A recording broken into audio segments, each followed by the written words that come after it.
buenas tardes, les saluda Marta Samarripa a través de la página de Movimiento Progresista, www.movimientoprogresista.mx. Les damos la bienvenida a ustedes y a nuestros invitados. El tema de hoy es la renovación de la dirigencia nacional del PRD. Muchísimas gracias por estar con nosotros. A la diputada Yesenia Nolasco, gracias por estar aquí, Yesenia.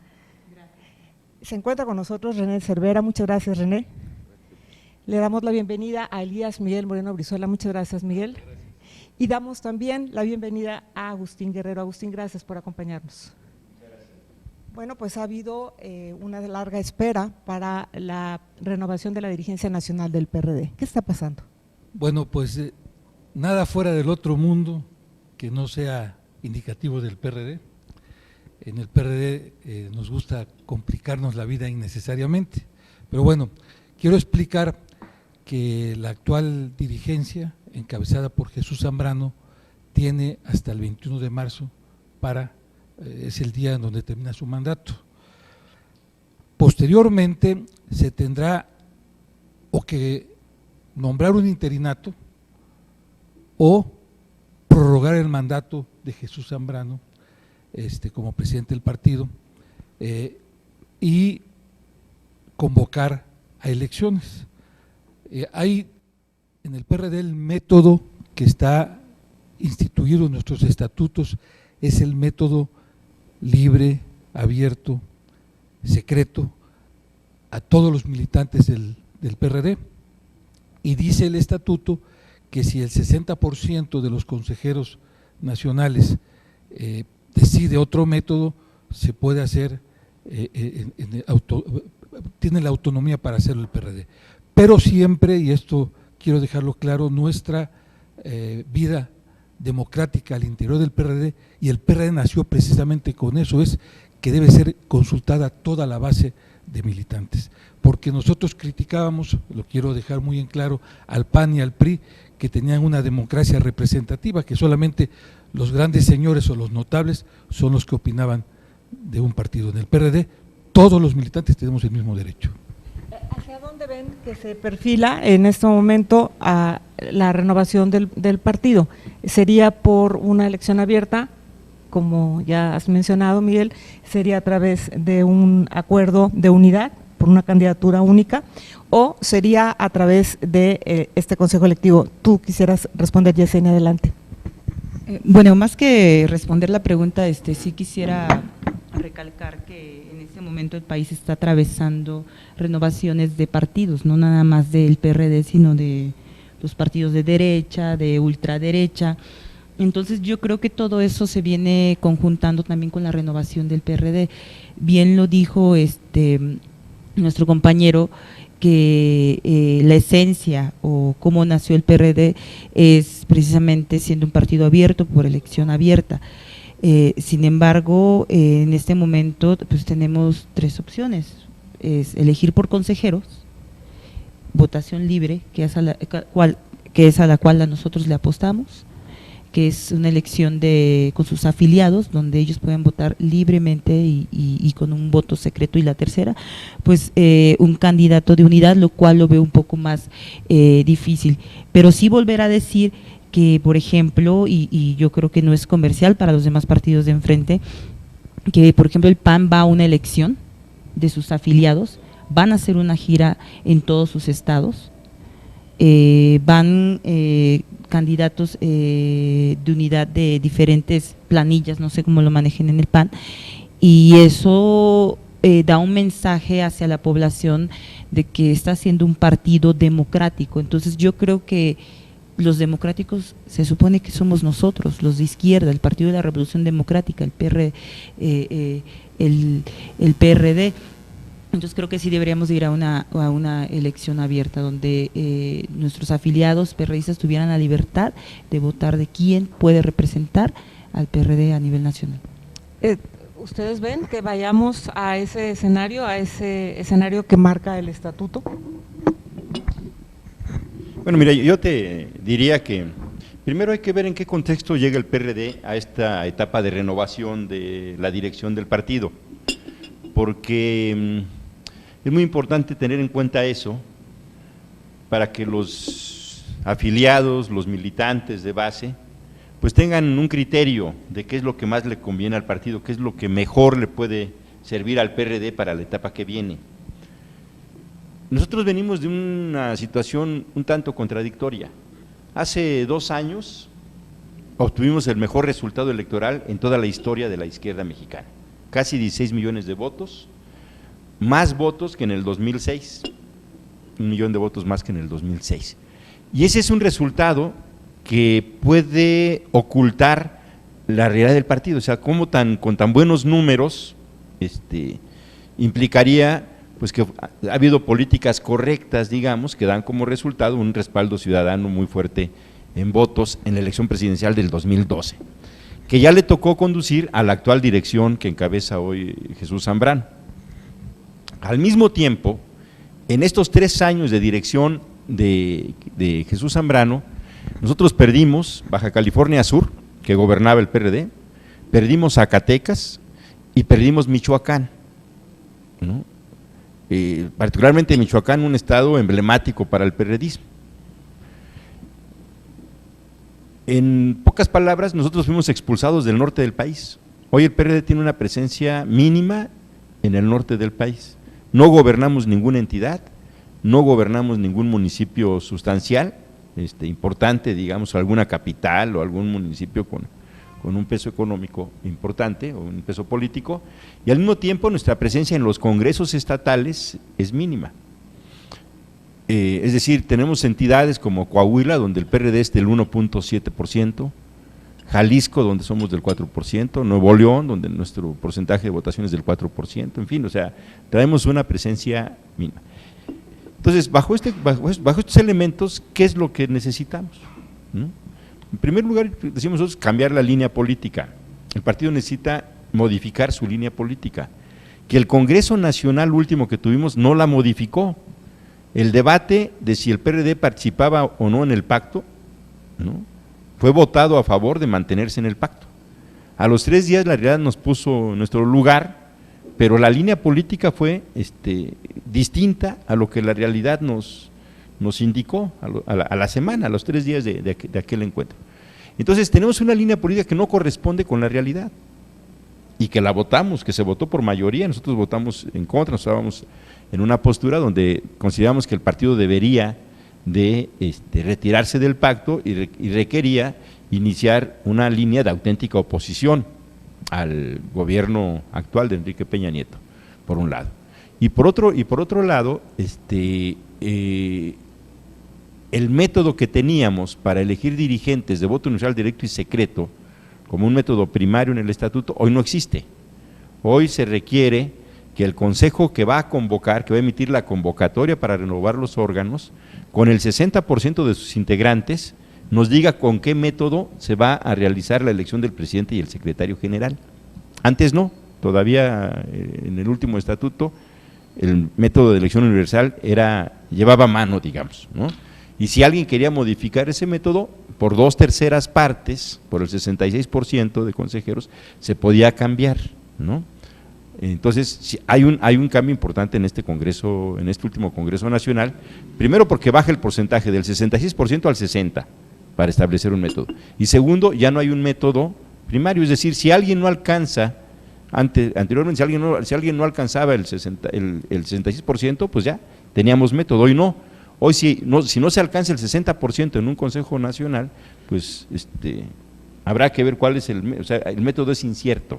Ahora, ¿qué es lo que más le conviene al partido? Pues que participen todos los miembros del PRD, para definir quién debe de ser el dirigente de los próximos 3 años, que tenga la fuerza, que sea un dirigente que no dependa de los acuerdos de las corrientes, de los grupos del partido, que son muy fuertes. O sea, hoy en día hay muchos intereses en el PRD, que a veces están por encima del interés del partido. Entonces se requiere que ese dirigente que nos conduzca los próximos 3 años, pues sea electo por todos los miembros del partido, para que no se la deba a nadie, para que no esté amarrado, para que no tenga compromisos con las corrientes, sino el único compromiso que tenga es darle buenos resultados a los que votaron por él, ¿no? Entonces, en ese aspecto nosotros estamos planteando que este es el mejor método. El PRD no tiene un ambiente para hacerlo de otra manera. Si se hace a través de voto indirecto, y peor aún, incluso hasta con una candidatura de unidad, que que se ha mencionado, ¿no? Puede ser contraproducente también por la debilidad que tendría esa dirección al no participar la base del partido. Como un dirigente que no fue electo por la base del partido va a dar orientaciones, a conducir a militantes que ni siquiera se les dio la oportunidad de que votaran por él. O sea, en la democracia, en un proceso electivo limpio, transparente, objetivo, se gana y se pierde. ¿Qué es la otra exigencia del movimiento progresista? Que la elección la organice el INE, que sea un órgano externo, ajeno al partido, que garantice que se instalen casillas en todas las secciones electorales y que aquel que cometa alguna irregularidad, bueno, pues sepa que va a hacerse acreedor a una sanción, porque es un delito electoral incurrir en prácticas incorrectas, ilegales dentro del partido.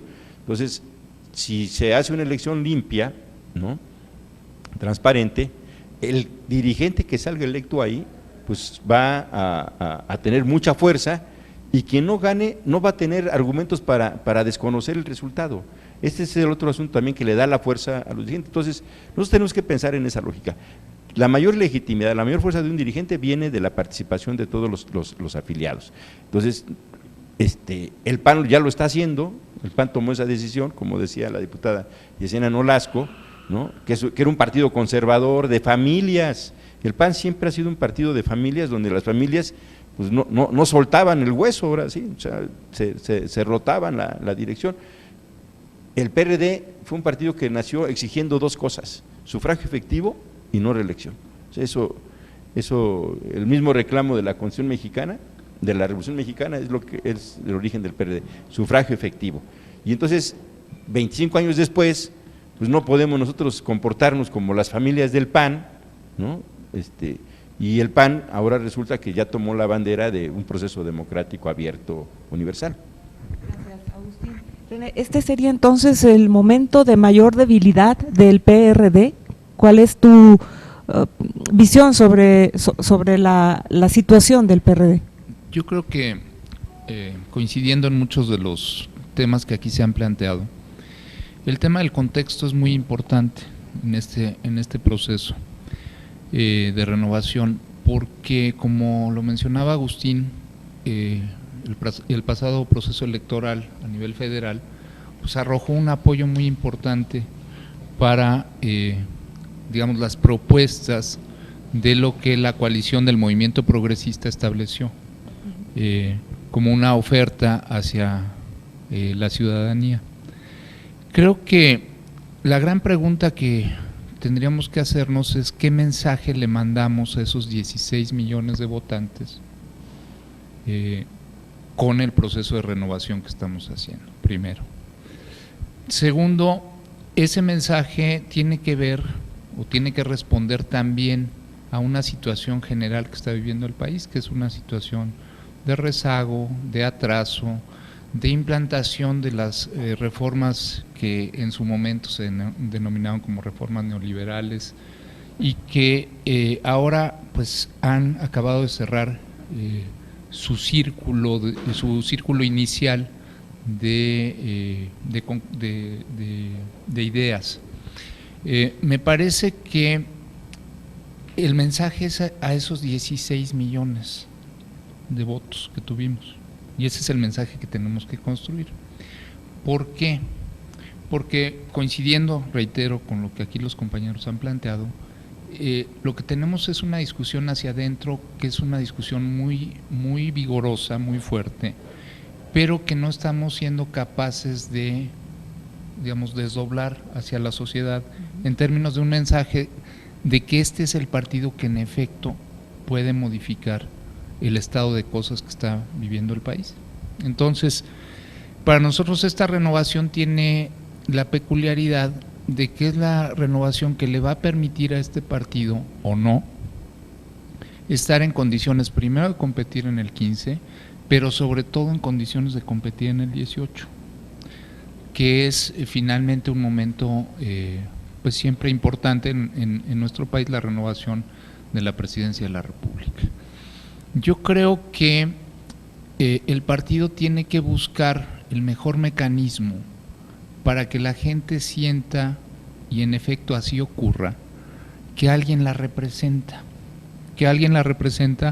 con un esquema diferente. Esos 16 millones de mexicanas y mexicanos que votaron por el PRD, lo hicieron porque el PRD y porque los miembros de la coalición del movimiento progresista estaban haciendo una propuesta diferente, una propuesta de cambio de rumbo. Hasta cierto rumbo, ¿verdad? Sí, exactamente. Entonces, no veo por qué tengamos que darle la espalda a esos 16 millones y ver solamente, si ustedes me permiten la expresión coloquial, ver solamente a nuestro ombligo, ¿no? Es decir, tener esta discusión dentro del partido está bien, pero perdemos de vista que eventualmente nos estamos preparando para ir a una contienda electoral donde tenemos que renovar el mensaje y la capacidad para volverlo algo viable, ese mensaje que es una propuesta y esa propuesta tiene posibilidades de llevarse a cabo.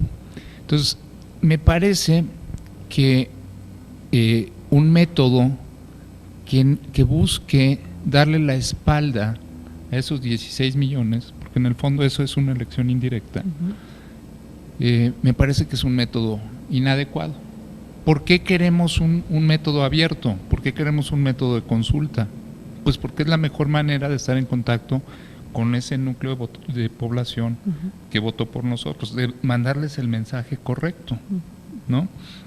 Entonces, ese es un elemento.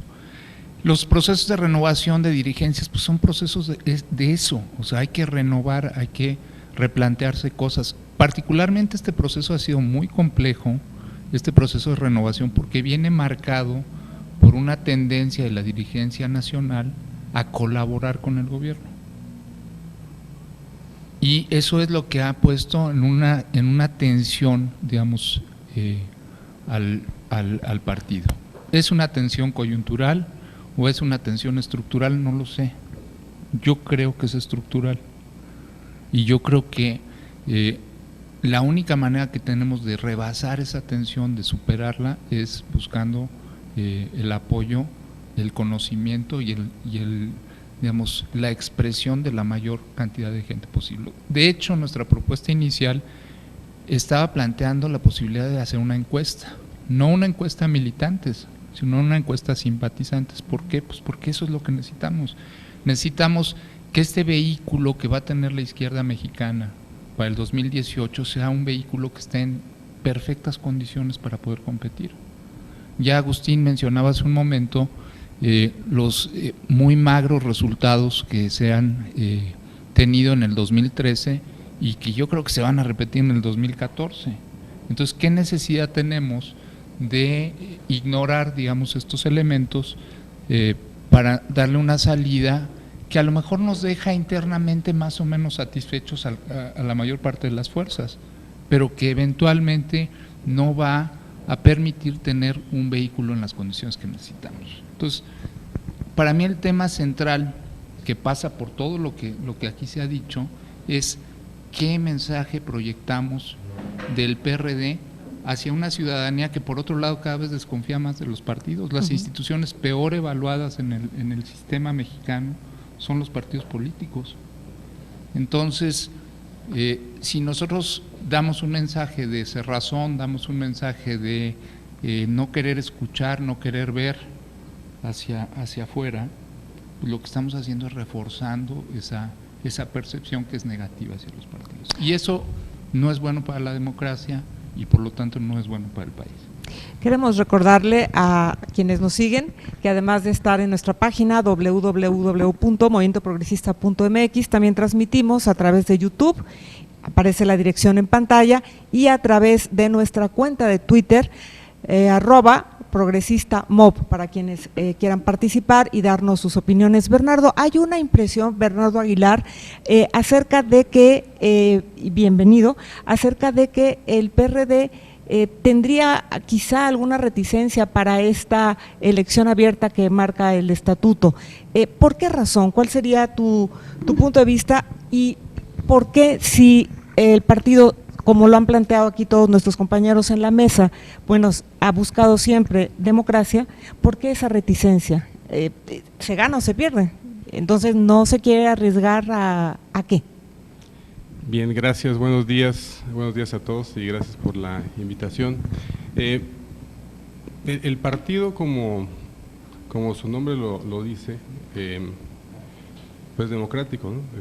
Se entiende desde el nombre, ¿no? El Partido de la Revolución Democrática, ¿no? A diferencia de otros partidos, la Revolución Institucional, la Acción Nacional, etcétera. Entonces, en teoría, su principio es democrático y me parece que así fue en sus orígenes, ¿no? El PRD fue el artífice, desde mi punto de vista, de que hubiera una transición en México, ¿no? En el 88, cuando se cuestiona la elección, y bueno, muchos pensamos que el ingeniero Cárdenas la ganó. El gobierno federal, en un proceso de legitimación, abre las puertas para que pueda haber alternancia, primero en gobiernos estatales, ¿no? Y bueno, posteriormente con la creación del IFE y las instituciones que conocemos a la fecha, entonces el PRD ha jugado un papel importante, un papel relevante en la apertura de la democracia y posteriormente a la transición. Sin embargo, en este momento, pues sí resulta contradictorio e incongruente contra sus principios democráticos que la elección de su dirigencia no sea un proceso abierto, ¿no?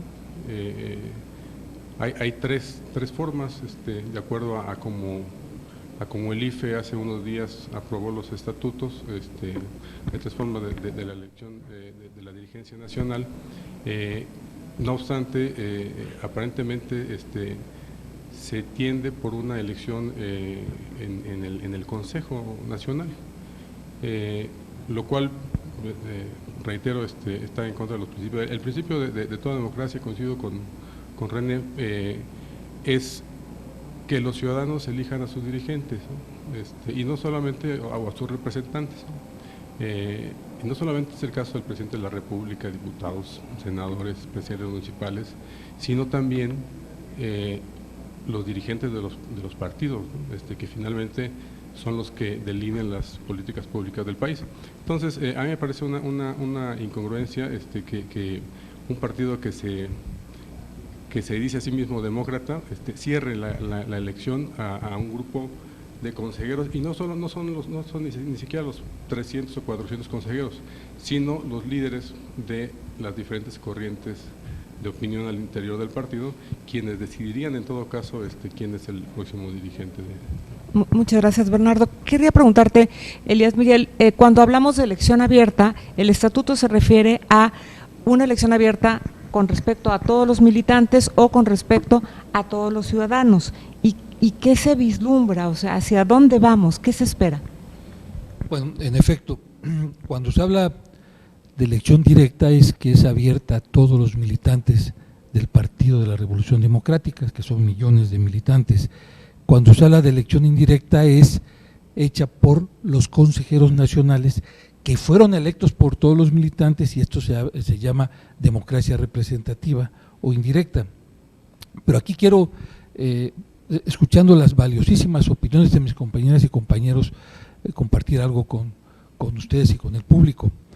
En primer lugar, el PRD nació para apoyar a los movimientos sociales. El PRD nació precisamente para acabar con un priato que ya tenía más de 70 años en el poder y que no permitía que hubiera alternancia democrática en el país. El PRD fue el crisol, la base fundamental para que esto se lograra. Ganó Fox, pero realmente quien hizo todo ese gran movimiento fue el PRD. Yo debo decir algo, hay cientos de mujeres y hombres que perdieron la vida en esta lucha, ¿eh? No olvidemos, el PRD tiene una esencia de lucha, de muertos que hoy estarían revolcándose en la tumba si no hacemos lo que se planteó como esencia. Eso es en primer lugar. En segundo lugar, quería comentar que en el PRD y en el movimiento de izquierda tenemos personalidades con alto nivel de autoridad moral y política. Hay 3 personajes, para no ir más lejos, que son Andrés Manuel López Obrador, Cuauhtémoc Cárdenas Solórzano y Marcelo Ebrard Casaubon. Son 3 personas que son distinguidos por toda la población, o sea, son reconocidos por esa autoridad moral que tienen. Son los 2 de ellos en el PRD. Por eso se decía que una candidatura de unidad en torno al ingeniero Cuauhtémoc Cárdenas era viable, porque eso permitía que el PRD siguiera su rumbo. Yo creo que por lo que hemos visto, no, porque hay mucha simulación en el PRD. O sea, le dicen al ingeniero Cuauhtémoc Cárdenas todos, estamos con usted, nosotros tenemos nuestro candidato, que creemos que es el mejor candidato para dirigir al PRD, que es Marcelo Ebrard, pero incluso el propio Marcelo piensa, bueno, si hay una candidatura de unidad en torno a Cuauhtémoc Cárdenas, está bien, el PRD puede continuar, pero cuando nos reúnen y nos convocan para hablar del tema, pues resulta que ninguna expresión llega. Llegan 2 o 3 expresiones solamente, entonces hay una… Así es, entonces hay una simulación. Por otro lado, esto sí lo quiero comentar, la experiencia en el partido es que el grupo dominante, hay que llamarlo por su nombre, Nueva Izquierda o los Chuchos, nunca, ojo, nunca ha ganado una elección directa a todos los simpatizantes. ¿Esto tiene que ver entonces con la… Claro. A ver, incluso, Marta, hay que decirlo claramente, su principal figura, que es el compañero Jesús Ortega, él contendió primero para ser presidente contra Andrés Manuel López Obrador, como veía que las cosas no se le daban, presidente del PRD, declina y apoya a Andrés Manuel López Obrador. Después contiende contra Amalia García. En una elección abierta, Amalia García gana, no se acepta, se hace todo un relajo y se termina haciendo una encuesta. Ojo, que ya se ha hecho una encuesta y en la encuesta gana abrumadoramente Amalia García y es presidenta del partido. Posteriormente, Jesús Ortega insiste en ser presidente del partido contra Rosario Robles y nuevamente en una elección abierta es derrotado Jesús Ortega. Entonces ellos vieron que esa no era la línea. Nueva Izquierda se comporta un poco como el PRI se ha comportado políticamente en mantener el control sin tener la mayoría de votos. Y pongo un ejemplo de esto que estoy diciendo.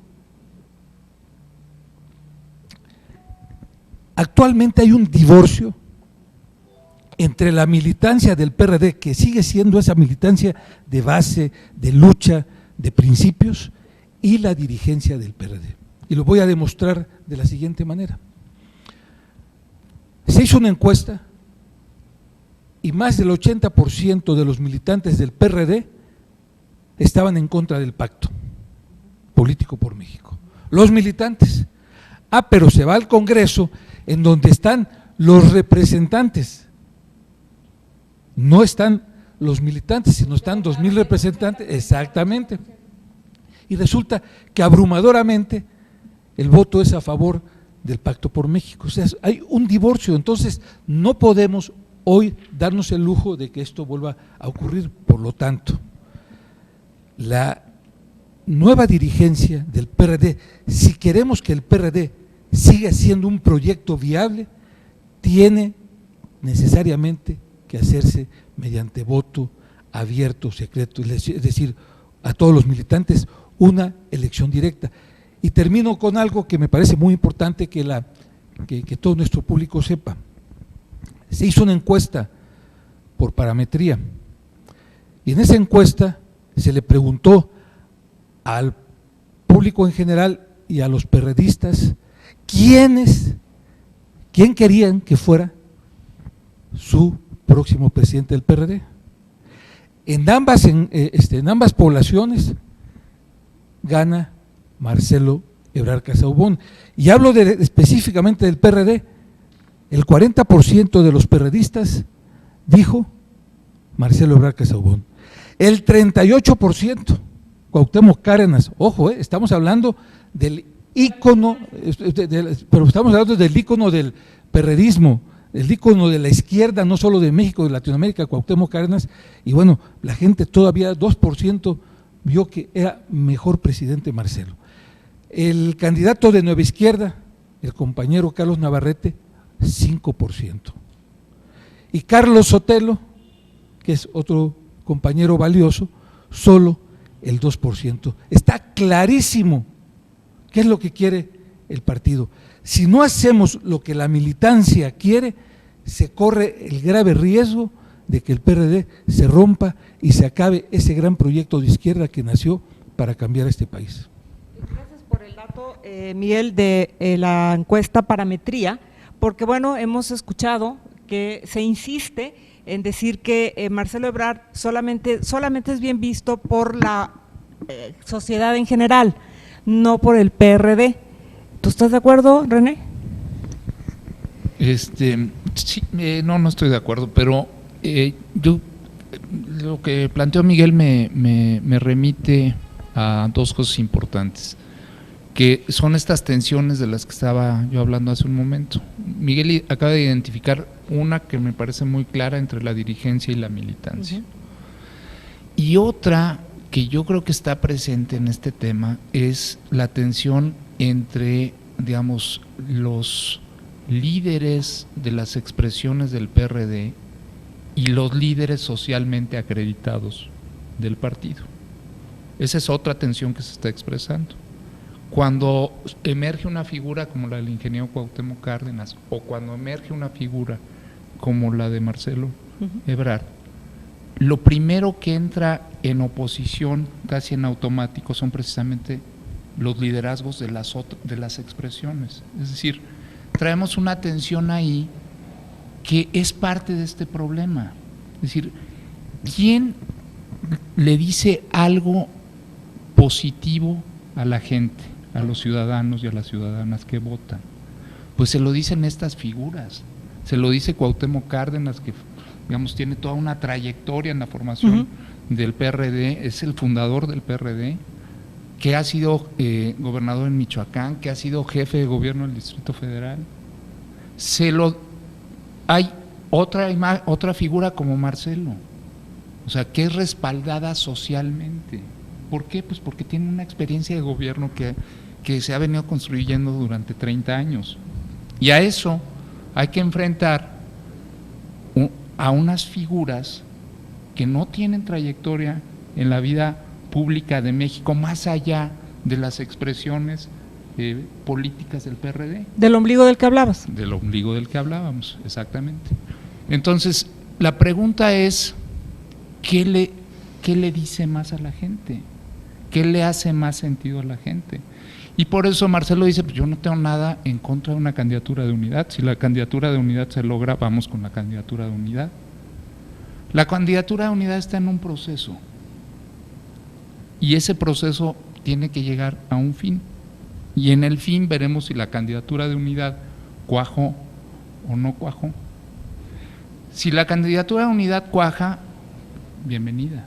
O sea, yo no creo que Movimiento Progresista, como uno de los componentes del PRD, deba oponerse a eso. Esa es mi opinión personal y yo creo que es compartida. Y la pregunta es, ¿y si no cuaja la candidatura de unidad, qué sigue? ¿Nos quedamos en una candidatura de unidad del Consejo o nos vamos a la construcción de una imagen nueva para la renovación de la dirigencia? Entonces, eso es parte de la tensión. Y hay otra tensión que me parece muy importante y es la tensión que tiene que ver con a quién beneficia un cambio en la dirigencia del PRD, un cambio de línea política, de grupo político, y a quién no beneficia. En tu opinión, ¿a quién beneficia y a quién no? Yo creo que no beneficia al proceso de construcción de la democracia el mantenimiento del mismo grupo en la dirigencia del partido. Y sí beneficia al estado de cosas que tenemos actualmente. O sea, lo que decía Miguel Moreno Brizuela hace un momento refiriéndose a esta tensión entre la dirigencia y los militantes, pues es eso. O sea, hay una dirigencia que está de acuerdo con el gobierno en algo en que los militantes y en general la sociedad no está de acuerdo. Entonces, ¿a quién beneficia que estas mismas personas se mantengan? Pues al gobierno. ¿Quién es uno de los interesados? No digo que sea un interesado activo ni nada por el estilo. El gobierno federal. No me atrevería a cometer semejante despropósito. O sea, pues al gobierno federal. ¿A quién no le conviene que Marcelo Ebrard llegue a la presidencia del partido? Pues a estos personajes, ¿no? A este estado de cosas que no permite que se siga avanzando en la construcción de un proyecto diferente y que permita un cambio de rumbo. Entonces, regresando a tu pregunta, que ya no me acuerdo cuál era, lo que quiero dejar en claro es que probablemente aquí no podamos responder muchas cosas porque en el momento es difícil, inútil e innecesario intentar alguna predicción. Son procesos que se están construyendo, que tienen límites, que tienen fechas, pero que vamos a poder claramente identificar sus resultados en el momento preciso que ocurran y en función de esos resultados tomar decisiones, que esa es la otra parte importante. O sea, no es que simplemente se decida que vamos por un mecanismo indirecto y entonces elige a Carlos Navarrete como es la ruta natural de la elección en el mecanismo indirecto y ya nos quedemos cruzados de brazos. Pues no lo vamos a hacer porque tenemos una responsabilidad política, tenemos una responsabilidad frente a los ciudadanos que votaron por el PRD y tenemos una responsabilidad frente a los ciudadanos que ven en el proyecto progresista una ruta, un camino para poder mejorar su calidad de vida, que al final de cuentas es lo único que tiene sentido en la relación entre el gobierno y los ciudadanos. Ese es el objetivo, ¿no? Eso es lo que querrías lograr. Si un gobierno no mejora la calidad de vida de su gente, es un gobierno fallido. No fallido en el sentido de lo que expresan la ciencia política, es un gobierno fallido en términos de las expectativas de la población. Y por lo tanto, pues tenemos que hacer una cosa distinta. Y llevamos 30 años, ya estamos entrando a la cuarta década, donde la calidad de vida de la población en México no mejora. Entonces, ya es el momento de generar, como ha sido hace un rato, ya ese cambio. Es decir, hay evidencia pues de que este rumbo que lleva el país no ha funcionado y por lo tanto sería necesario ese cambio de rumbo.